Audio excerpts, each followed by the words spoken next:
You're live. Awesome. Hey, I'm alive. Hey. With So- excitement, back from vacation. Woohoo! Yep. Wow. Yeah. Excited to be here. Yeah. Well, it all boils down to I still want to be on vacation. Yeah. It takes a little while to get the rust off, right? So I'm Bill Fairman. This is Wendy Sweet and Jonathan Hi. Davis, Carolina Capital Management. Great to be back. Not really. No, it is good to be back. is, yeah. It is good to be back. We had a great vacation. It wasn't as great as it normally is. All of our cousins weren't there like they normally are, right? Yeah, we didn't have as big a We crowd. missed a few. We usually have a bunch from Philadelphia come down. And this time I had to stay in a hotel rather than a rented house. And How many? I don't How like many the of your family elevator. members were there? I don't know. Maybe only like 20, maybe? Yeah. Only 20. Yeah. It was- Only I 20. can't even name 20 family members. Well, Well, let's put it this way. We had 10 pounds of chicken breast, and that was barely enough to feed everybody. that's true. Yeah, Well, one so we're meal. all pigs. So we had lots of great meals on the grill. That was awesome. Fresh caught mahi Yeah. from my Mm. son Alex. I was there too. I know, but he did it. He reeled it. Right. He does look good in photos, though. Yeah, that's right. And Bill caught a barracuda. That's Barracuda. what he was telling me. Yeah. And you also you lost a couple fish too. I was sabotaged. Poor Bill. My brother was trying to gaff a mahi into the boat, and he missed, and he cut my line in half. I hate when that happens. Then I had another equipment malfunction. The outrigger wouldn't release the line, and right as it was getting up to the boat, your son pulled the line off and broke it in half. He was just trying to help you. So I got to see two mahi get close to the boat, smile at me, and then swim away. And say, I'm leaving. That's right. I'm not dinner tonight. But the two we did get in the boat really tasted good. That's right. We went clamming.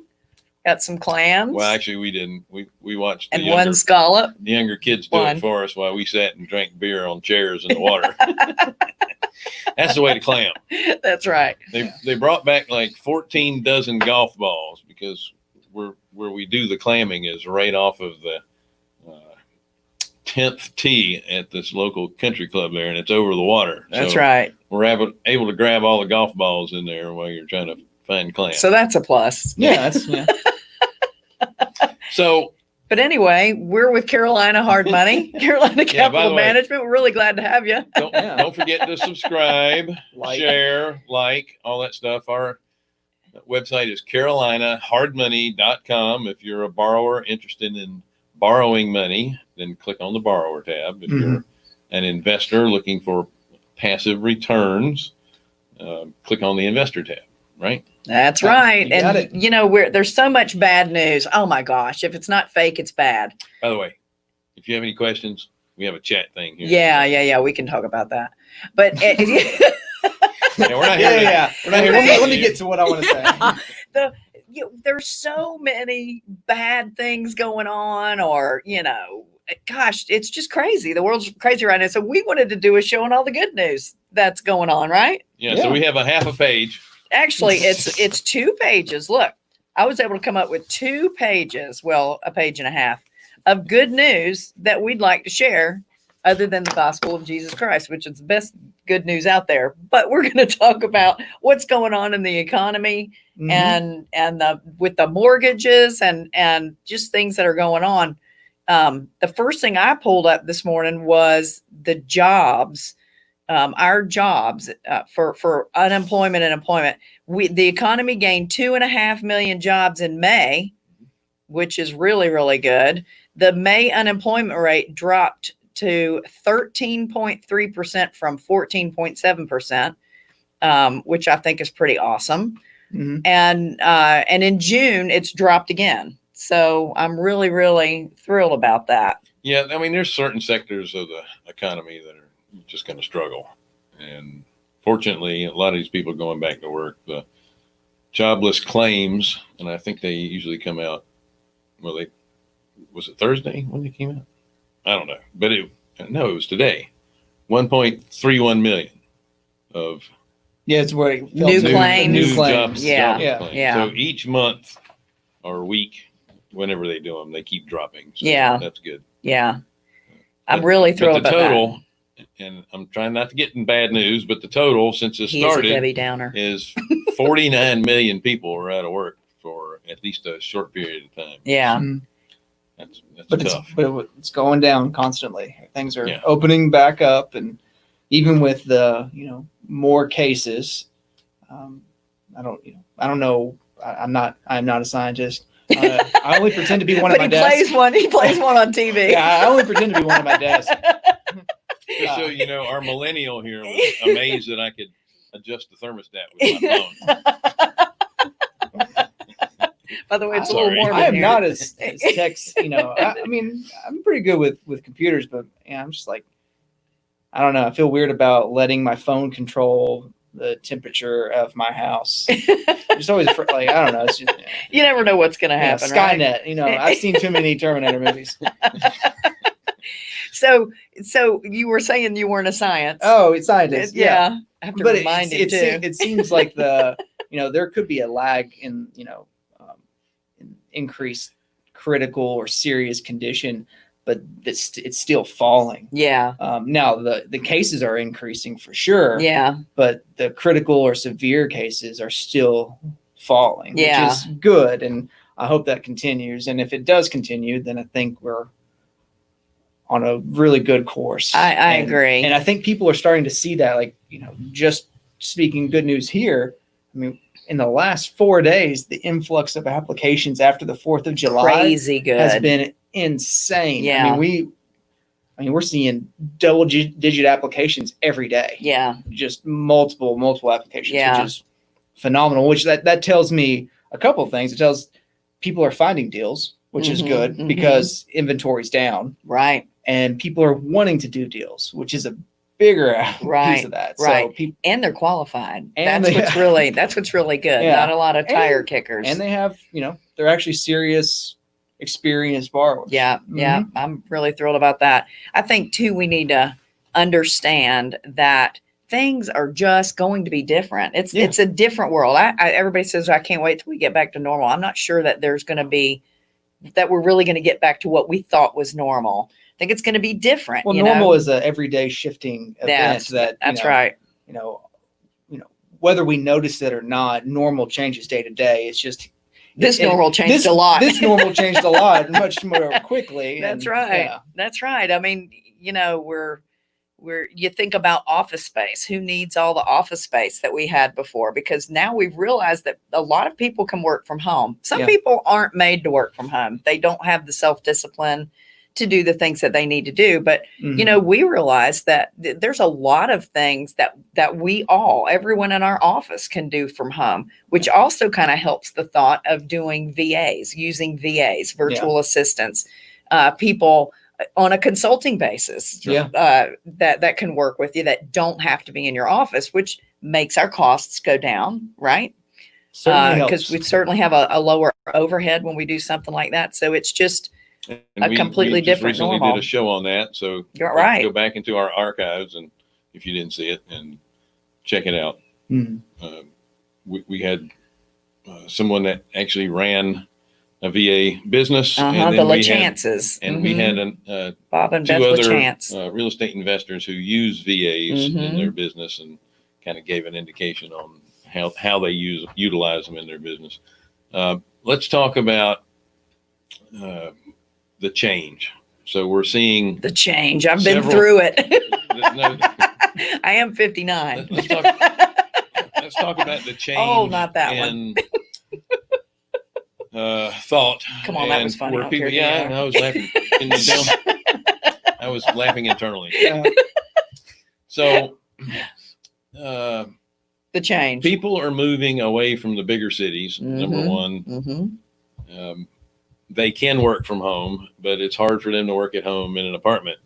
And what they're finding is they don't have to pay $3,000 a month for an apartment in New York City to work from home. They can get a Right. mortgage in the Southeast at half that. That's right. Someone was saying that even in like the San Francisco area, that Some of those companies were paying their employees like $15,000 to work from home rather than to come into the office. Well, and you're seeing there's actually cities that are incentivizing people to move there and work from home, wherever they are. Yeah. But they're like, hey, we'll give you a $15,000 tax break to move here. Right. Or whatever, you're seeing cities do that That's to bring awesome. population in. That's awesome. And Yeah. and we're ready for you right here in the Carolinas. Bring it on.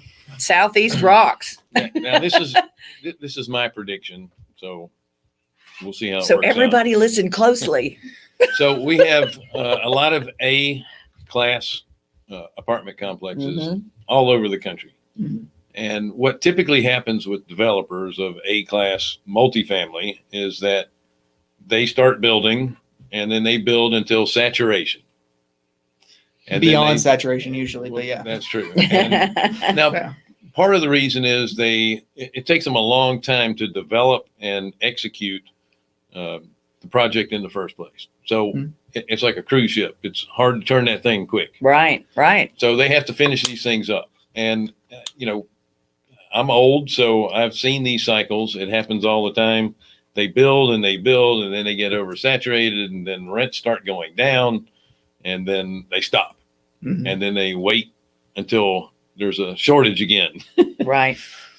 But I think what you're going to see here is that the people that are really in the A-class buildings that are going to move out into single family. Mm-hmm. And they're not going to want single family typical rental that you see. They're going to want one with nice finishes. Now, it still could be a 2-bedroom, 2-bath, open concept with a nice yard. Mm-hmm. But I think you're going to see a little bit of a change in the affordable housing, where you're still going to have smaller housing, but you're going to have nice finishes. Right.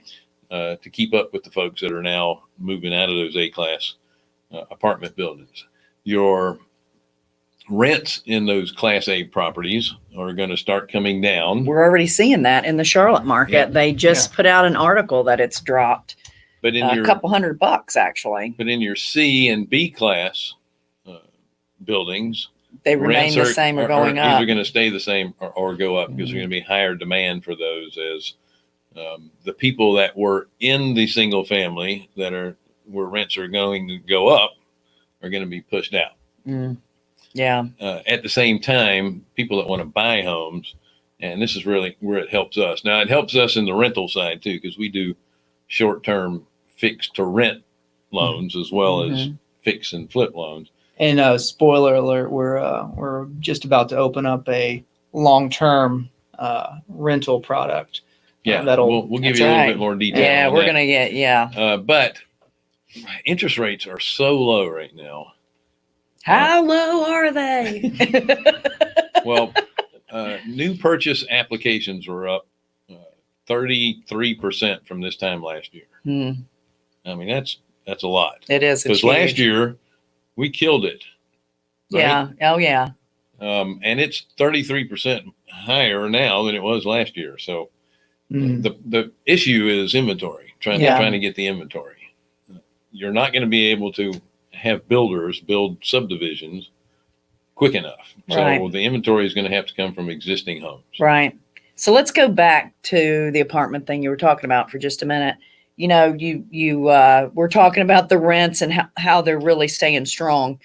And not DNCs. necessarily the A plus, but Mhm. in the other areas. But what's really cool, we deal with a lot of people that own apartment complexes. We do loans on those all the time, and mixed up with mastermind people that own complexes as well. And what's been really, really interesting is that rent collections for apartments, not only did they not drop, but they actually increased because they were in better contact and communication with the people that were paying. So I want to give a kudos to our government for which, in many cases they don't get, but for it was really amazing how quickly they hopped on. Jonathan's throwing stuff out here. I'm so shocked. But how quickly they were able to get the stimulus package approved and out and in people's hands, so that, and being able to file for unemployment and getting those benefits so quickly. it's amazing how it really just didn't really even skip a beat Yeah. for people being able to pay their mortgages and pay their apartment Now on rent. the apartment side, it is more geographic. I mean, we did see there are some that did go down a little bit, but usually marginally. But I mean, like, I'll take an example in an exact city, Fayetteville. Didn't skip a beat. Yeah, and it's a military town, so those folks didn't lose their job. Yeah, they didn't go through that at all. But our friend Tom Olson was talking about in Gary, Indiana, where he is. They didn't miss a beat. They didn't miss a beat out there.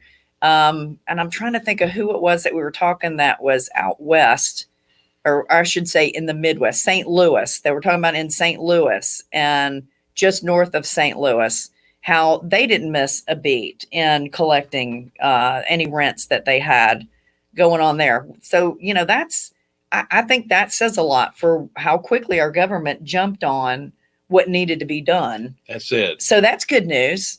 This morning. Is this a Debbie Downer statement? Yeah, it's a statistic that you have to take into account. There was depends on who's giving it out. A third of Americans did not make their rent or mortgage payment on time in the month of June. It doesn't mean they didn't pay it; they just didn't make it on time. Yeah, I wonder how many people don't to begin with. Well, and here's like so many people were told not to make it, not necessarily if you can't, don't, but you don't have to. Sure. And I read a report, and this was, I think, well over a month and a half ago, where the forbearance or the forbearance requests on government-backed loans. They did a study, and it was like, of all the loans that asked for 3-month forbearance, actually only 2% of them truly said they couldn't make their payment. Huh.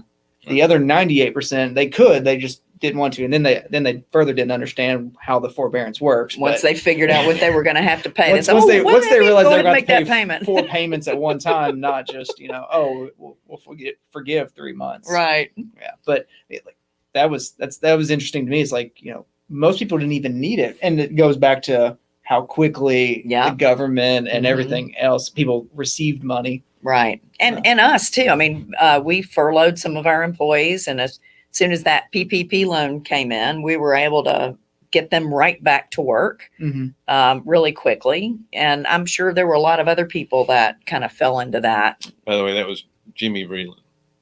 Oh, that's in St. Louis. Yeah. Yeah. That's good. By the way, hey, Wendell. Wendell says hey. That's awesome. Let's get back to the low rates. So historically, they went through historic lows already, down to 3.25 for a 30-year fix. There it is in writing. I wrote it down for you. Oh, yeah. It's 3.29. I just keep it in my head. Yeah. So I'm knowledge. I'm not exact, but I'm in the ballpark. Yeah. Yeah. And actually, June 18th, it fell to an astonishing 3.13 that average. March, and then it dropped down to 3.13. However, Fannie and Freddie are predicting sub 3 30-year fixed rate mortgages. That's good. Now, for the entire year of 2021 or 2021. And I'm assuming that's going to be for purchase money loans, because it's going to cost you a little bit more for a refinance, I believe. I think they're going to start trying to slow down the refinances. Why do you think that? Because it costs the mortgage companies a bunch of money every time somebody refinances. Because when they sell those loans on the secondary market, it takes them 3 to 4 years to make up what they paid for them in the first place. Yeah. So if they're refinancing every 2 or 3 years, they're doing all this for nothing. So they're going to start saying, well, we're not going to pay as much for these loans, right? The refinances. Right. Mm-hmm. So what ends up happening is it's going to raise the price of them. Yeah, that's a good point. That's a good point. And then that's going to slow. And listen, I've never seen them do that. Have you? They were doing it recently when the rates dropped so quickly. The secondary market just put a pause on buying them. So the refinance was not doing as well as purchase money. No. If you look at the pricing, it's typically a little bit higher. Now, if you do a cash out refinance, it's going to be higher because they think of it as more risky. Yeah. Because for some reason, mortgage companies think you're going to take that cash out and And go off to the Caribbean for a few weeks. And What- what's wrong with that? I mean, and what do like most people when they cash out? What do they usually get? Like 10 to 40,000, probably Yeah. is typical. A new car. It's like it's not a. You can do a lot with that money. Don't get me wrong, but it's not. Well, like think it's- about it. A 30-year mortgage in the twos, Mhm. in the 2% range, that's almost free money. If you're a real It's estate crazy. In the investor, threes, it's almost free money. Yeah, no doubt. No if you're a doubt. real estate investor and you don't have a problem getting loans in your own name, you can get up to 10 loans, including your primary. At 20, if you have it separated out with your spouse. Right. And while we harp so much on this 30-year and the low rates, the 30-year mortgage is the best tool to build wealth. Yeah, I mean, it is. It's the if you don't have it, and get it. that's exactly right. So 2 key factors. Well, wait a minute before you get the key factor. Hold on to that key factor because you talked about Don't touch me. building- It's COVID. building wealth. Yeah.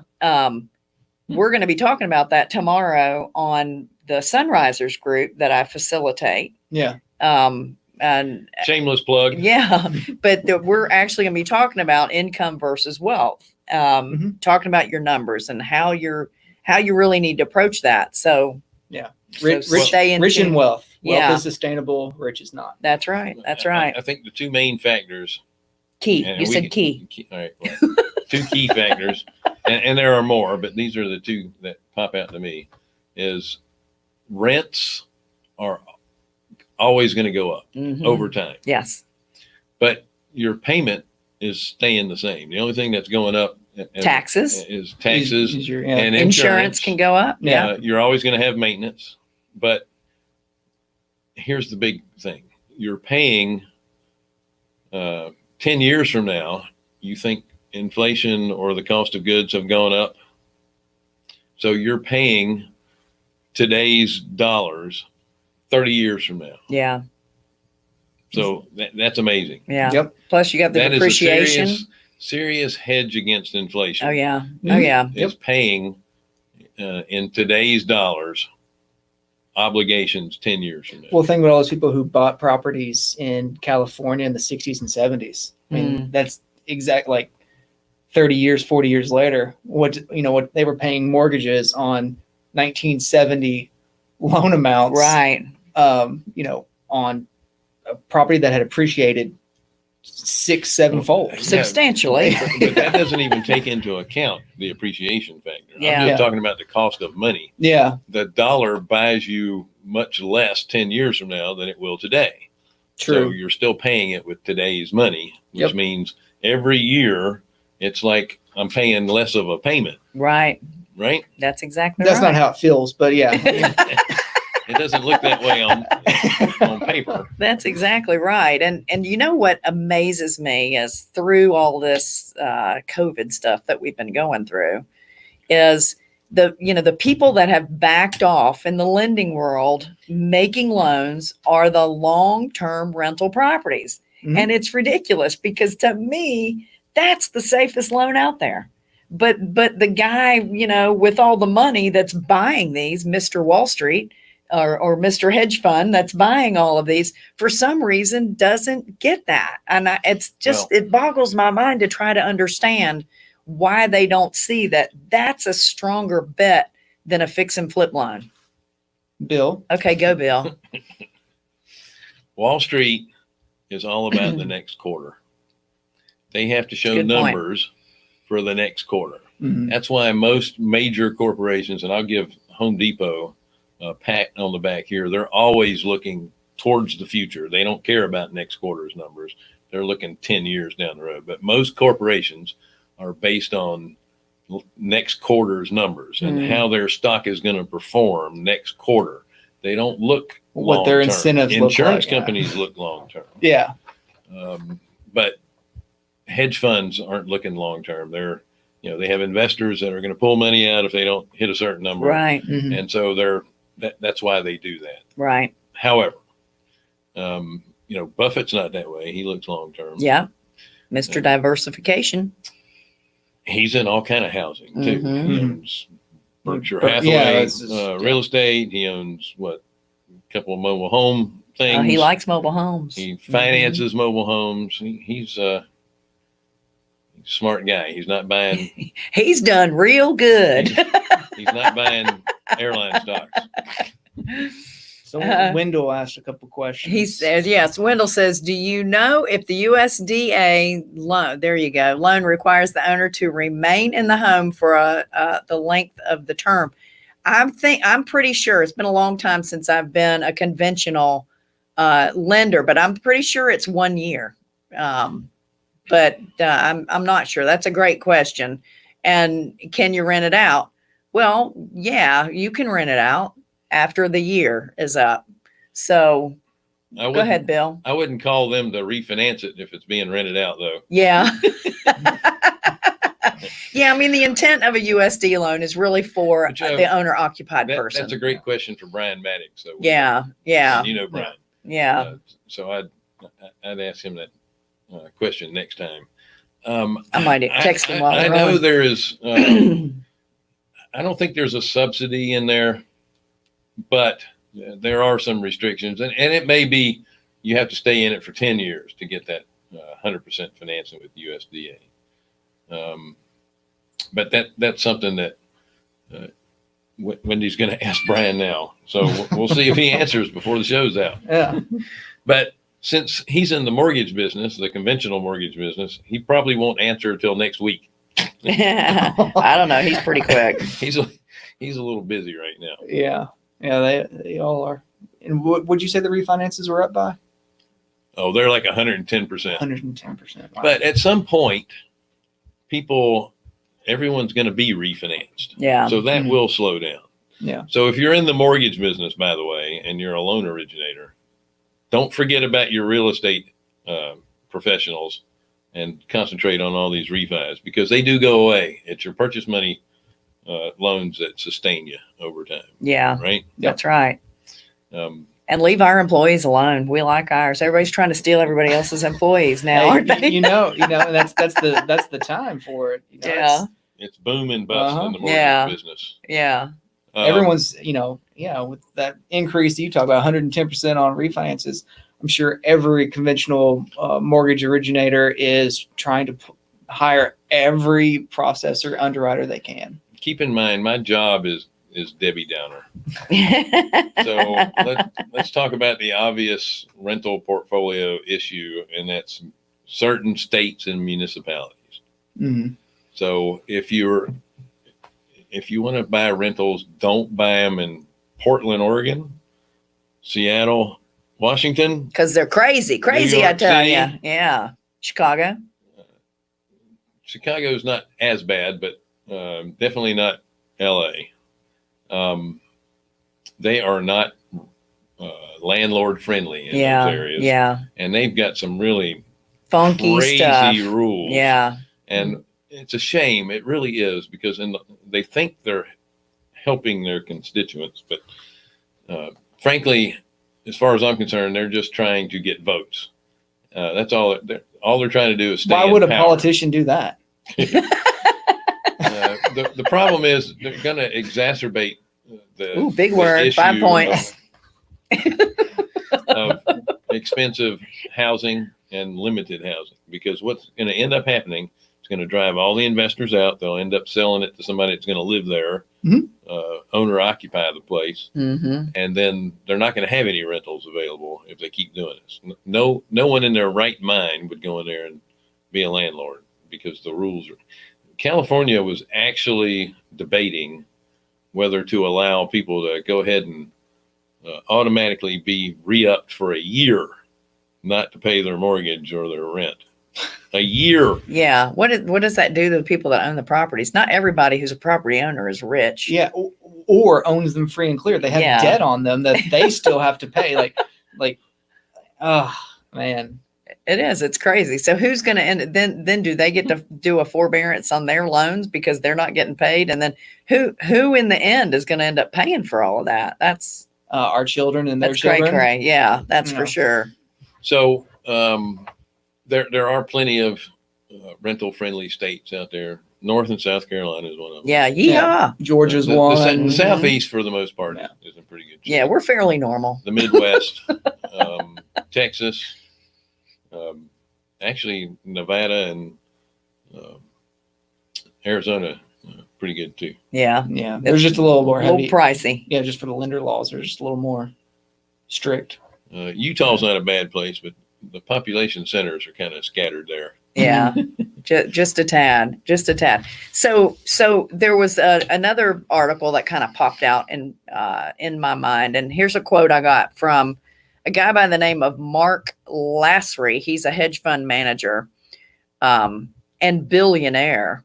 He's the co-owner of the Milwaukee Bucks. But he said, I know you're not supposed to say this, but this is a once in a lifetime opportunity. You're not going to see this again when you've actually got an economy that's fine and you've got a Fed pumping trillions of dollars in. So really what he's talking about is he's explaining his stance on the investment landscape. He did this on a chat on the Yahoo Finance. So it says, while stocks should also fare well in the scenario that he described, he said it's debt investors like himself who are poised to do extremely well making loans to companies that are faltering. I take a little bit of issue with that. Yes, they're in kind of a first position as a creditor, but really all you're making a loan against is, fixtures. Well, because a lot of these companies don't own any property. You can make it against receivables. You can make it against. But you're talking about like J.C. Penney, Macy's. They're all down over 3%, a little over 3%. People really own any property. They own inventory, but they don't own the buildings that they're in. Most of them don't own their own real estate. The inventory now has been get it to me when I need it, so they don't have a whole lot of inventory stored either. Okay. Right. So I don't know that I'd be doing debt investing to companies. Now, I'll do debt investing to companies that have real estate. Yeah. That said, they do have trademarks and logos and whatnot that's valuable. And if they had a decent online platform, that's something that could be worth some money. Well, I think what he was saying in this whole article or the chat that he was talking about is that, when this happened back in, 07, 08, we had such a long period of time before we rebounded where everybody now really feels like this is a 2-year or less time frame. So he's thinking that, you put debt in there and, you do the debt lending now and your recoup time is going to be a lot shorter. That's what he's thinking anyway. Yeah. We'll see if his crystal ball works, right? Well, I mean, let's face it, J.C. Penney was on the way out regardless. Well, they filed bankruptcy again, didn't they? Of course, yeah. Yeah. But, I mean, they're gone. Sears, they're gone. You used to be able to buy a house from Sears. The only thing you're going to get now,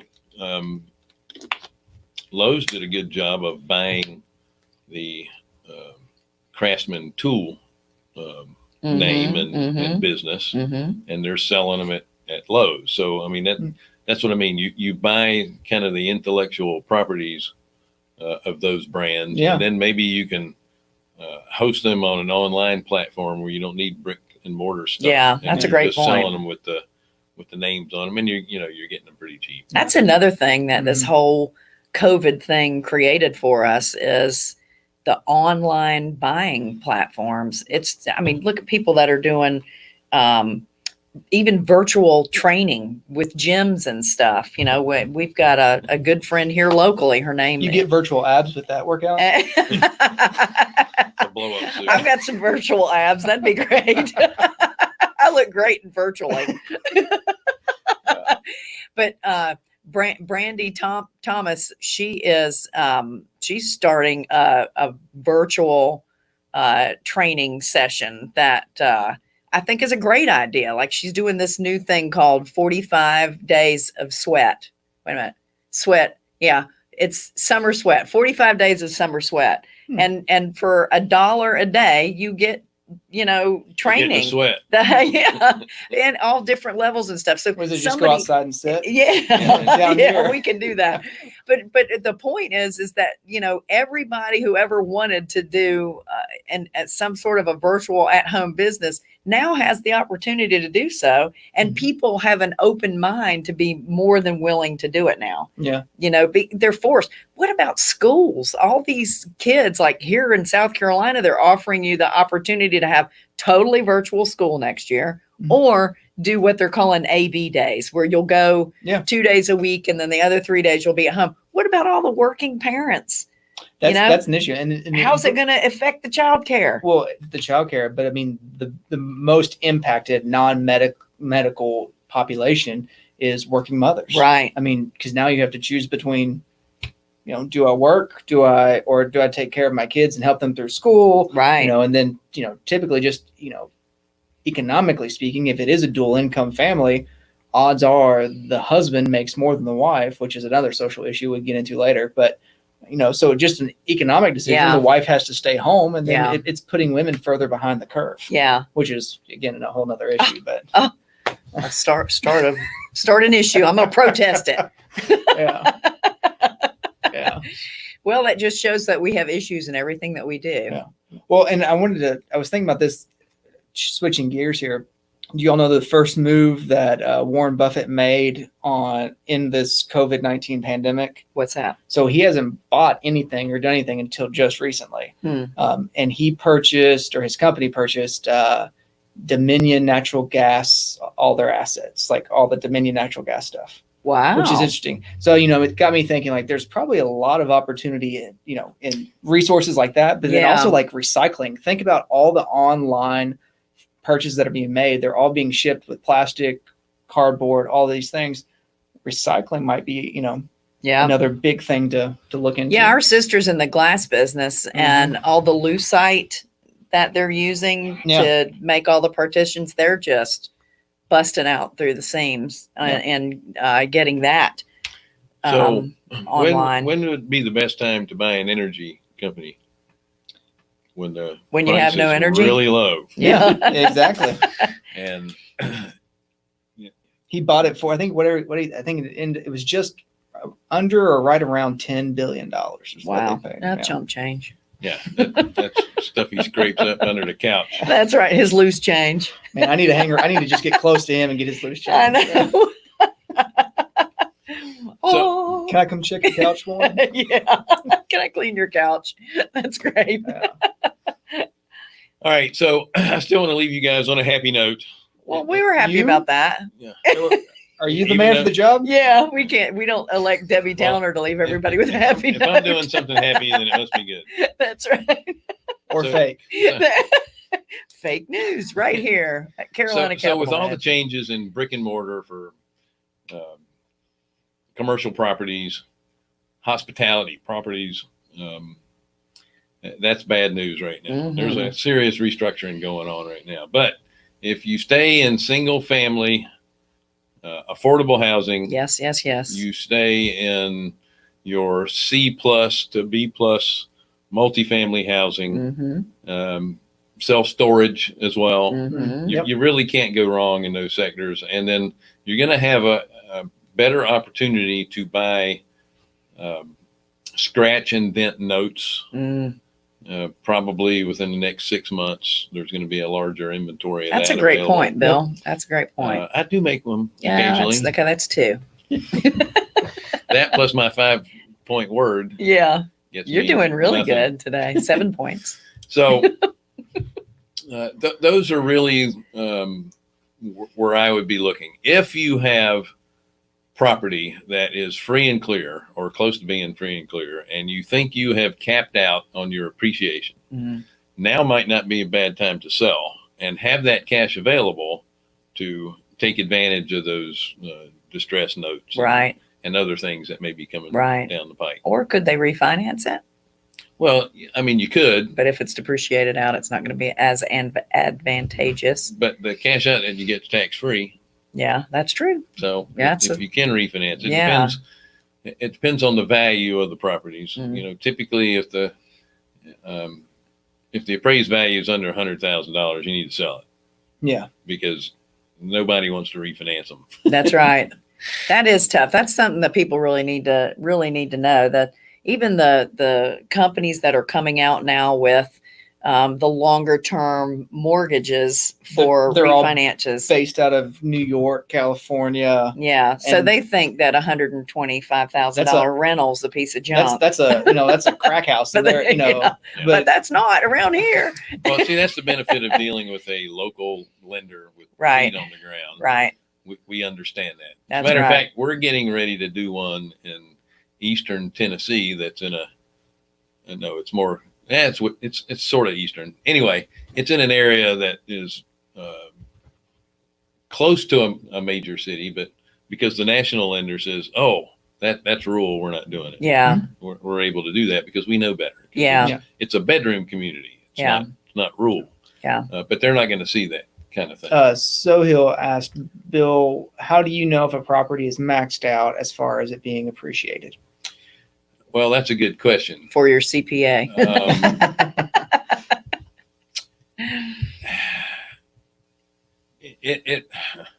I don't know. That's your own opinion. If you've had it a while and it's free and clear and you've gotten really good appreciation over the years.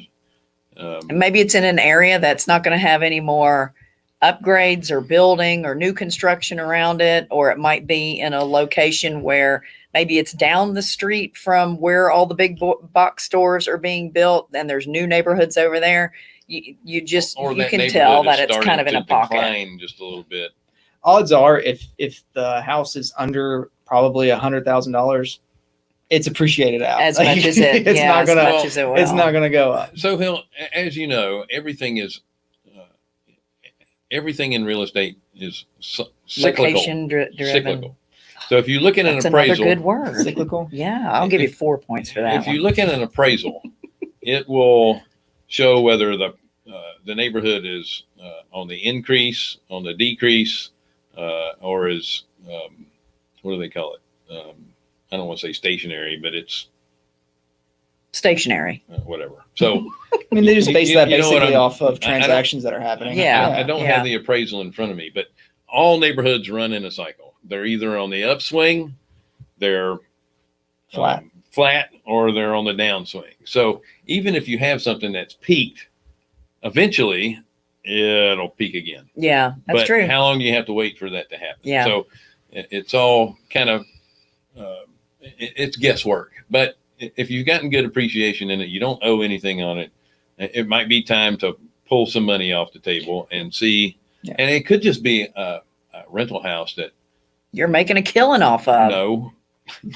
Dude, don't sell it then. Direction. It could be just a problem child that for whatever reason you just had bad luck with. That's a great example of the half full, half empty cup. If you're making a killing on it, you don't want to sell it. That's right. So if we take right now what's happening, I mean, we see some of the lowest inventory available that we've ever seen. So the question is, do you think the inventory is going to go lower in the area that your house is in? Yeah. If the answer is yes, the inventory is going to go lower, then keep your house because it's going to appreciate.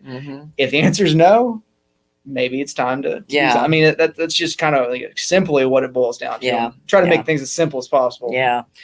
The idea on this is, can I get something else at a much lower price later by taking a little bit of that money off of the table now? Yeah. Is my ability to increase my investment dollar greater if I take the money off the table or if I just hang on to it? Yeah. Because it is going to increase in value over time. We all know that. But it never happens in a straight line. It always happens in spurts. Right. Right. So if you think it's going to be a while before then it might be time to take that money off and look toward another opportunity. Yeah.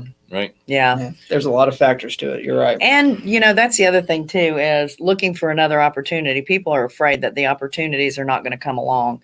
We've been doing this for over 20 years and opportunities come along every single day.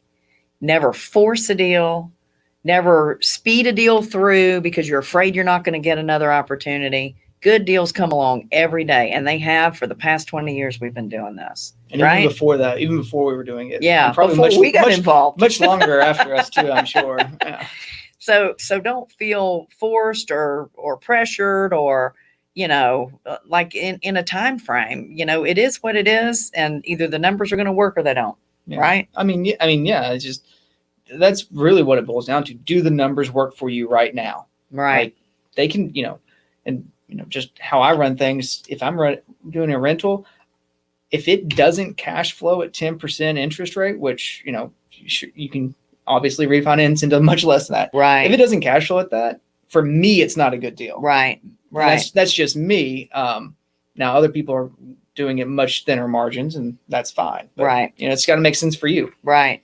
It's the risk tolerance. I had a call from a guy this morning that was going to do an Airbnb in Myrtle Beach. And he said he changed his mind at the last minute because of how Airbnbs in that area dropped during the pandemic, and how they're slowly picking back up again. Mm-hmm. And so his strategy is wanting to look for Airbnbs, but he's changing his mind because of that. And my strategy, I look for Airbnbs all the time. Yes. But I rent in my dinky little town of Rock Hill, That's and what I we're was gonna doing say. great. You're not doing vacation Yeah. rentals. So that's You're the doing thing. short-term rentals. Right. So it depends. The strategy is Airbnb. The strategy within the Airbnb is where are you going to locate the business? Yeah. So just like you, when you're saying that cash flow works for me or it doesn't, you have to figure out, what's the total picture What's look the like? seasonality of where you're renting Right. and who's renting it? Do people rent there in the summer? Do they rent there in the winter, or is there an opportunity to rent, year round? Right. Right. that's, So strategies are different. Well, Myrtle Beach is a great area because even in the winter, you've got like 100 golf courses. Right. So you have a lot of people that'll come down there. and they totally work. I mean, there's a lot of Airbnb rentals in the coast Right. that if they just get rented for 1 or 2 months out of the year, they've paid for the Right. entire Yeah. debt service Yeah. and cash flow that person's looking for. And Yeah. that's their strategy. Right. So Hill, back to your original question. That's something that you're just going to have to make that determination if you got great rental income on it. Ain't But nothing it's wrong with that. but it's also in an area that is really low in inventory. I mean, now might be the time to take that money if you can get a good price for it and invest it in another area that may be up and coming. Mm-hmm. Right? Maybe you can get enough from that property to buy 2 pieces of property Right. and double your cash. That will appreciate quicker and Well, even if it doesn't appreciate quicker, you still might be able to get more cash flow from Right. it later. right. It's hard to say. You never know. I know back in 2000, we have some friends that do the turnkey property rentals, and they're constantly looking at their clients' portfolios. An example of a lady in Phoenix area bought a house. And of course, Phoenix was one of the first areas where the values went up really quickly. Right. And they determined that she could sell that property now and then go buy 2 rental properties in the Midwest and double her cash flow with what she made on that house. Yep. So that's kind of what you have to look at. Mhm. All right, so we're getting close. Join us at our 1:00 show, please. We have Tim Bratz, Yeah, we have a great guest, another multifamily guy. CG guy, Mm-hmm. and he's going to talk about building wealth over time as well. Right. So it was wonderful to be back. Thank you so much. It was fun. Remember, Oh. subscribe, share, like, all that good stuff. Yeah. Our website again is carolinahardmoney.com. Mhm. If you're a borrower, click on the borrower tab. If you're someone interested in passive income, And Jonathan, you want to talk real quick about that program? hit the that one? investor tab. After I do say this, so I see your thank you. Please don't encourage Bill to share his opinion. Takes up way too much time. Everybody has one. Yeah.